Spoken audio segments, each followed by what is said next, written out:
மீண்டும் வெகு தொலைவில் இல்லை இந்த காலமெல்லாம் முஸ்லிம்களுடைய சென்ட்ரல் கவர்மெண்டாக பெலஸ்தீன் மாற ஆரம்பிக்கும்.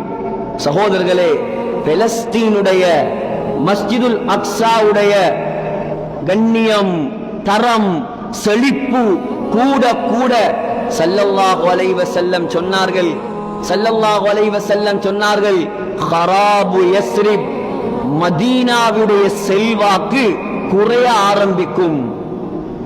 எந்த அளவுக்கு என்றால், மதீனா எந்த அளவுக்கு மாறும் என்றால், புகாரில் வருகிறது, யத்ருகூனல் மதீனத அலா கைரி மா கானத், மதீனாவுல எந்த குறையும் இருக்காது.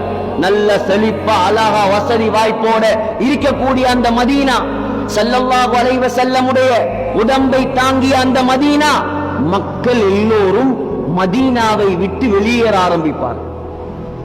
மதீனா கைவிட்டுருவாங்க. எல்லாரும் மதீனாவிலிருந்து வெளியே போய் எல்லாரும் போவாங்க, பெலஸ்தீனை நோக்கி படையெடுக்க ஆரம்பிப்பாங்க.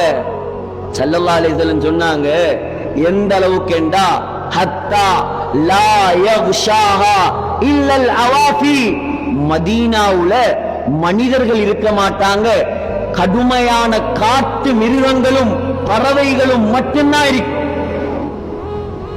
மதீனாவுடைய நிலைமை சொன்னார்கள், மதீனாவுடைய செல்வாக்கு குறைந்து விட்டால் ஹுரூஜுல் மல்ஹமா, உலக மகா யுத்தம் ஒன்று உருவாகும். உலக மகா யுத்தம் ஒன்று உருவாகும். யார் யாருக்கிடையில் யுத்தம் உருவாகும்? சகோதரர்களே, அபூதாவூதில் விரிவாக வருகிறது, புகாரியில் சுருக்கமாக வருகிறது. அபூதாவூதில் வருகிறது, சதுசாலிஹூன ரூம சுல்ஹன் ஆமினா, முஸ்லிம்களுக்கும் ரோமர்களுக்கும் மத்தியில் ஒரு சமாதான உடன்படிக்கை நடைபெறும். ரோமர்கள் என்றா யார்? அவர்களை பற்றி விளங்கப்படுத்துவதற்கு குறைஞ்சது ஒரு 10 நிமிஷமாவது வேணும். ஆனா நான் சுருக்கமாக சொல்றேன், ரோமர்கள் என்றால் மேற்கைத்தேய கிறிஸ்தவ மக்கள், மேற்கே உலகத்தில் வாழக்கூடிய கிறிஸ்தவ மக்கள் தான் ரோமர்கள். சுருக்கமாக ஹதீஸுடைய வழக்கம்.